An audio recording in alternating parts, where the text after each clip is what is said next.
Hey everybody, this is Josh from Rosemary Drum Co. Thanks for joining me today. A few days ago, I uploaded some new videos to Instagram where I had mentioned that I kind of went through my entire Pro Tools session and reworked everything and built it from the ground up and just remixed it and tried out some new plugins and things that I'd been wanting to do. So I wanted to do a quick tutorial about kind of how I'm getting the sounds that I'm getting and what I'm using to do it. This is one of the videos that we posted the other day. Check it out.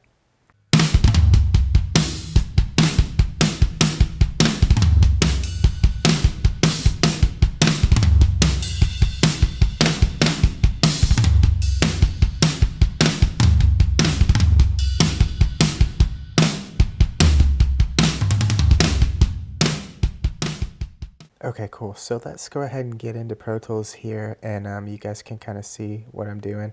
I want to play this is like a kind of a mixed version of just the raw signals. I do have one plugin on at the moment, and it's the Slate Digital mastering plugin, just kind of to help with volume so you guys can hear a little better.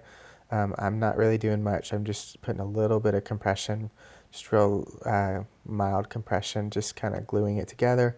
And then it's just bumping the output just a little bit. So it shouldn't really affect what you guys are hearing tonally. But anyway, this is kind of where I'm at just with the raw drum mix. So check it out.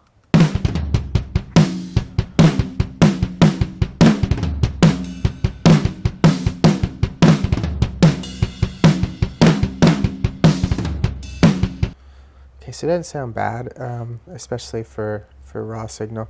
Let's kind of go through and we'll listen to the individual channels as we play it back.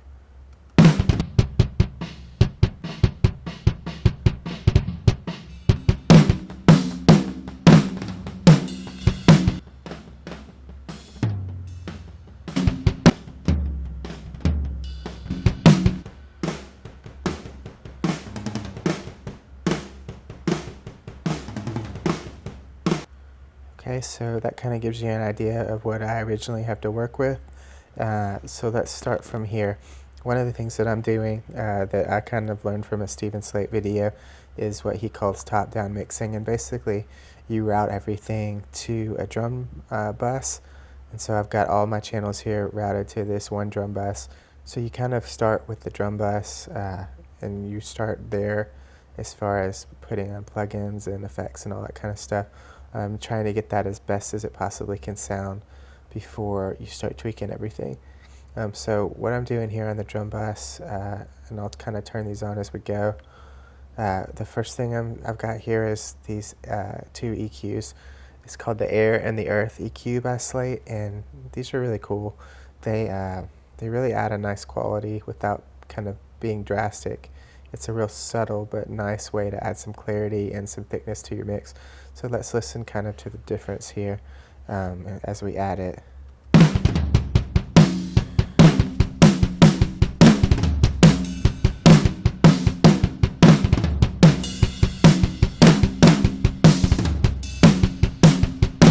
You can kind of hear it's thickening it up a little bit, and it's also adding a little bit of clarity and just some air and high end to the sound. Let's go here too. I'm also using the virtual tape machine by Slate, and essentially that's just adding a little analog warmth and a little analog thickness to the sound. We'll turn that on too so you guys can hear it.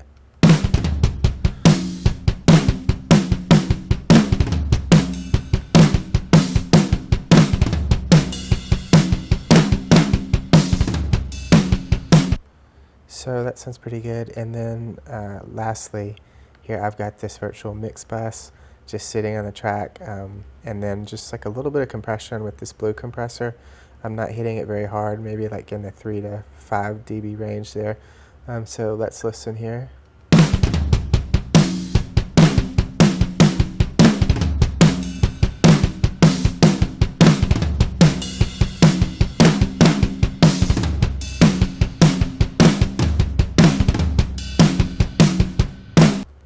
So even with those three effects, you guys can tell it sounds pretty good. It's definitely, definitely doesn't sound bad. There's a lot that we can do to make it sound even better. But if I could probably do a video just with that, and it would be okay. So let's move on.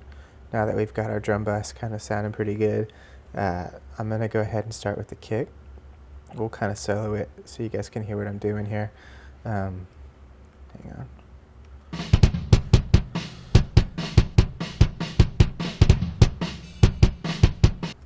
So I add these to every channel that I do, and it's basically an emulation of the Neve 73 Pre, the 1073, and then this is just another analog emulation that sits on the track. So these just kind of add a little bit of depth and warmth to these channels. And if you don't have the Slate stuff, just a little side note, that's a really good thing to buy. You can do the everything plan, and it's only like $15 a month, maybe, or even I think you can do $24.99 if you go month to month. But anyway, it's there's some amazing plugins, and every time he comes out with a new plugin, you get it for free. So I use a lot of his stuff, and you'll see that in this demo. But anyway, I'm starting with these, and let's listen and see if we can hear a difference.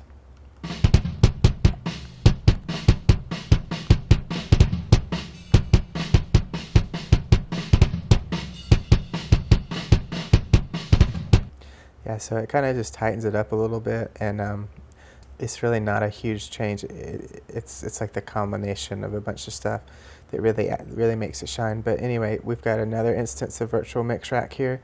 We're using the air and the earth EQs as well, and I'm tailoring these a little bit more with the low and the high cut, kind of just to dial this in, like especially with this air. I don't really need some of this extreme high end, so I'm kind of dialing it back and just getting rid of some of the lower rumble here on the kick drum.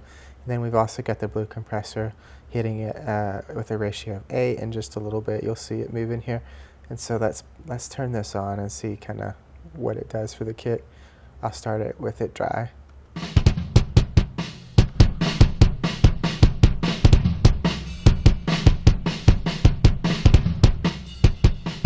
And I'm going to turn it off here. Do it a little.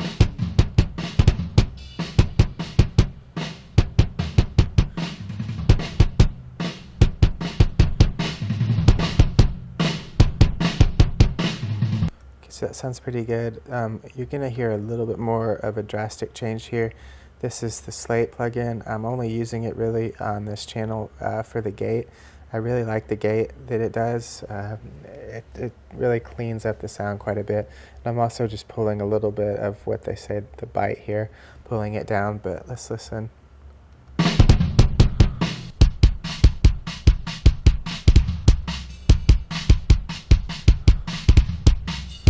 Yeah, so that cleans that up quite a bit. It sounds very different, but in a good way. Let's move on to the snare.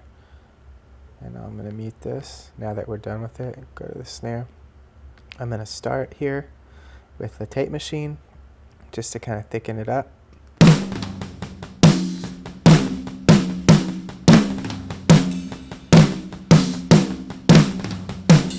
Once again, I'm not killing it here or driving it super hard. It just gives a little bit of thickness.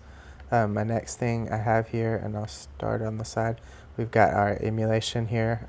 Same thing as the kick with the 1073 emulation, and also using the earth and the air EQs here. And so you'll see I've got these pushed a little bit harder on the low and the high cut because it's a snare, so we don't need as many of the super low frequencies. And I'm probably leaving it a little bit more open on the high end too, and then hitting it with just a little bit of compression on the shred compressor and the Slate. And let's kind of go through and we'll listen. I'm going to bypass all of these so you guys can hear it and see kind of what it's doing to the snare. I've also got a trimmer here, which is basically just controlling the overall output of it, but let's listen.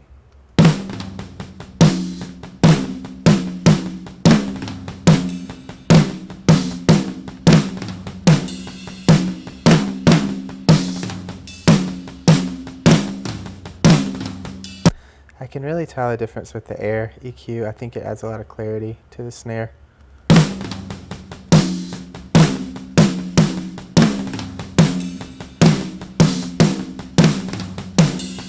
now let's listen to the whole thing bypassed.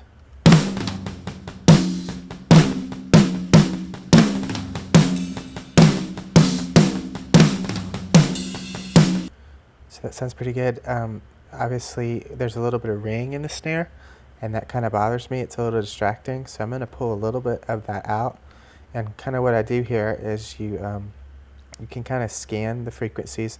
When I'm cutting, I'm not cutting with a very large Q, and so you can kind of hear, once you start scanning, you'll hear kind of where these pitches really start to offend, and then you can kind of pull them out without taking out a ton of the body of your snare. So let's listen. You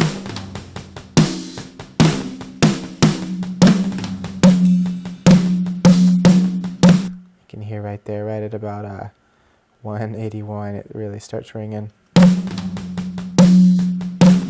So let's pull that back out and take it back down.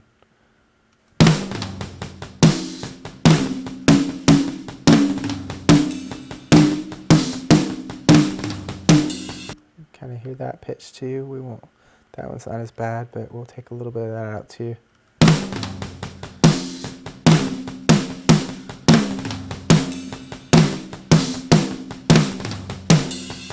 So we're not gonna remove it completely, but it just helps it to not be as distracting, I think.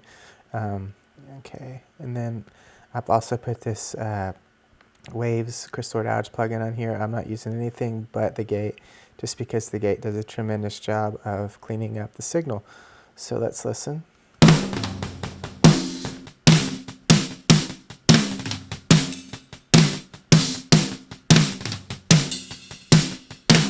And what's cool about this is the way I'm mixing these drums, I'm still getting a lot of life in the overheads.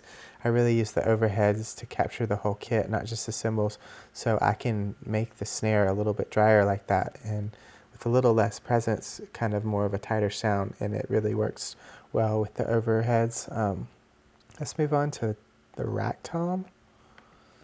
And I'll kind of go through this original channel here, or the original insert. We're just doing that same emulation that we've been doing, and this trimmer is just kind of controlling the overall level of the tom. But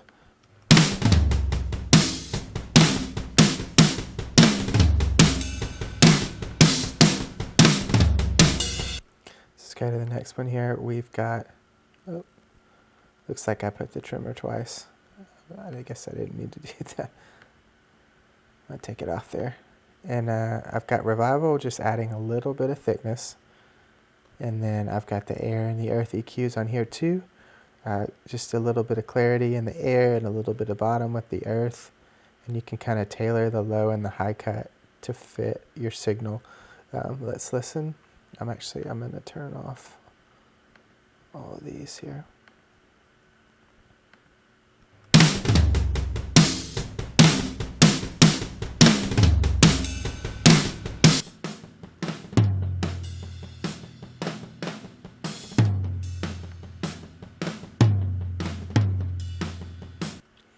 Okay, so let's just grab the tom itself so you guys can hear it a little better.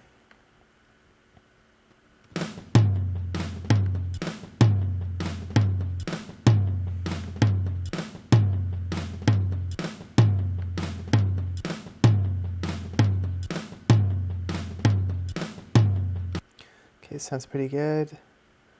Let's go to the next one. On the EQ here, I'm not doing anything super drastic. I am adding a little bit of bottom and just a little bit of attack, kind of cutting out some of the boinginess out of it. Let's listen.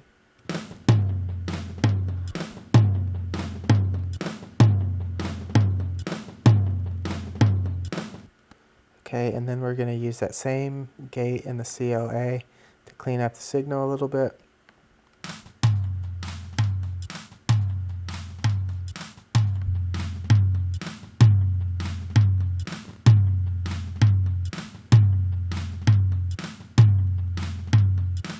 Sounds pretty good, and then we're going to compress just a little bit with the blue compressor.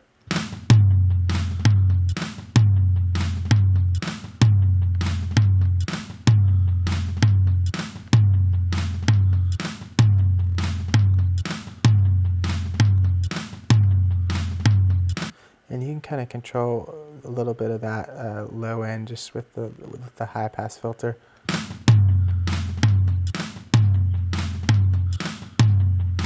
Kind of cut it in and out a little bit there. Let's go to the floor tom. Really kind of doing some similar stuff here. We've got the emulation there. Let me grab some floor tom here.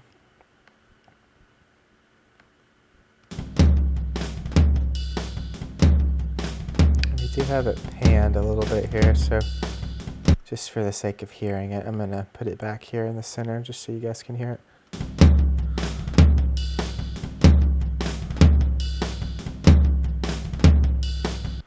Okay, and so let's go.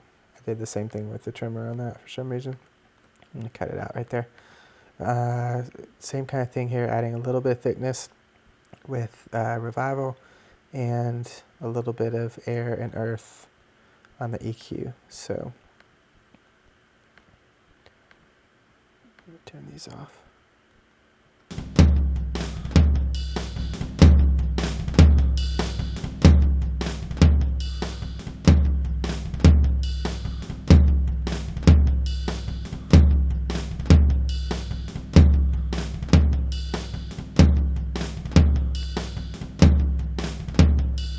Not huge differences there, but they're subtle and they make it sound better, which is cool. Let's go to the EQ.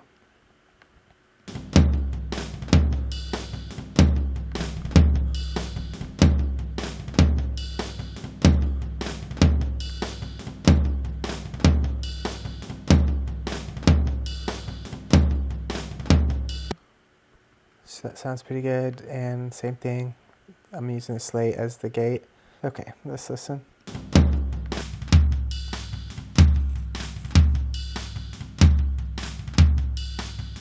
So that just adds a real nice quality to the drum when that gate's applied. And then the last VMR here, same thing, just the compressor.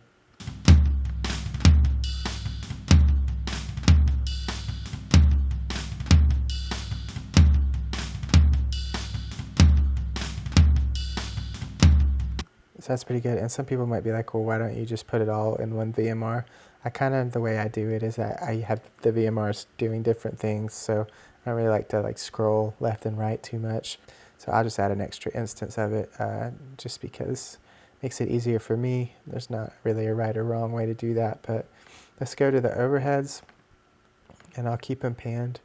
And let's make sure they're balanced.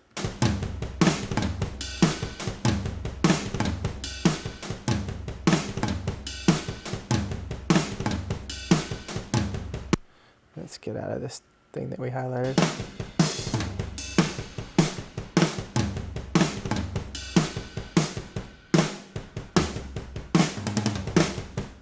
And you guys can hear in the overheads, I've got a lot of drums. It's not just cymbals. We're really using that to get kind of like a full kit sound and then supplementing with the close mics.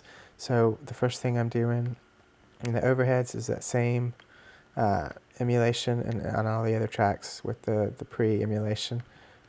Let's listen.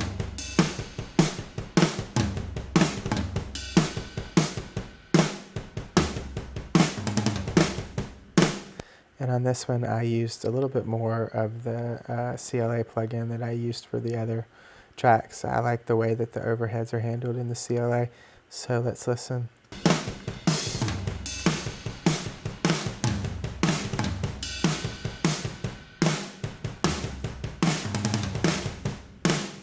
To me, it just kind of fattens it up, makes it sound really good.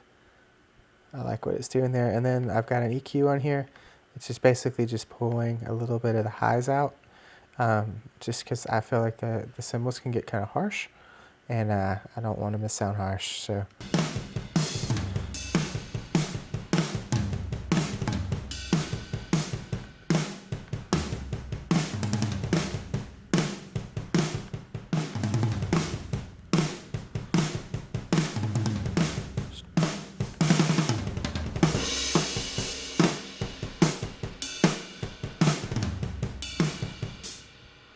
I like that a lot. I feel like it thickens them up quite a bit with those plugs on the overhead. Okay, so we've kind of gone through everything now. Let's listen to kind of see what we're at with our whole mix.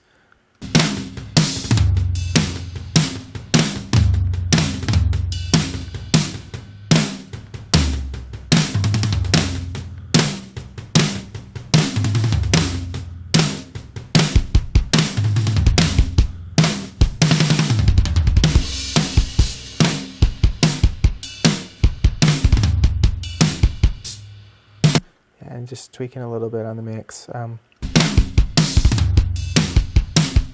don't mix a ton of cymbals in my mixes, and it helped when I turned the kick on.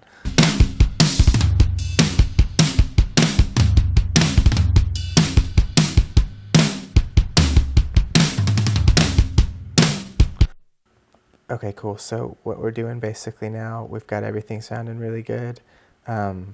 We're gonna basically create these drums a space to live in.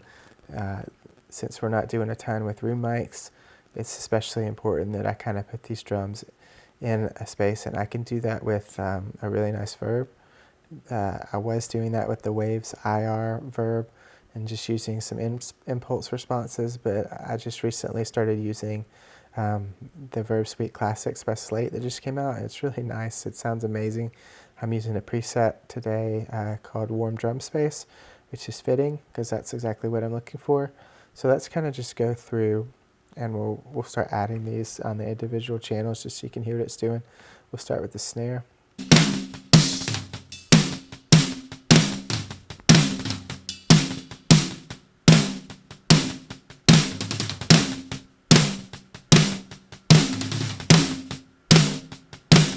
Just kind of has a nice space there. Let's bring these into the mix.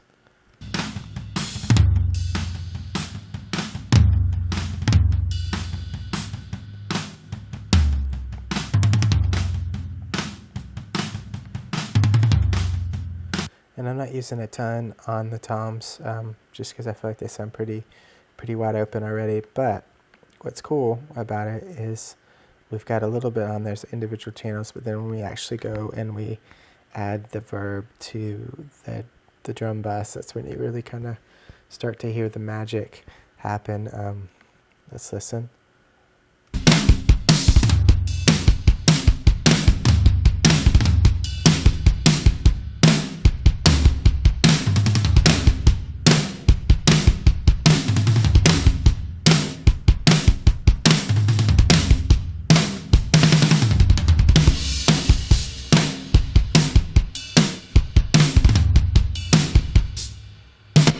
It really makes them sound good.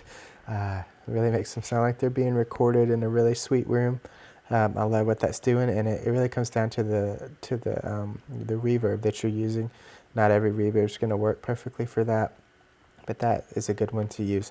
So I forgot to repan these floor tom. Let's listen now.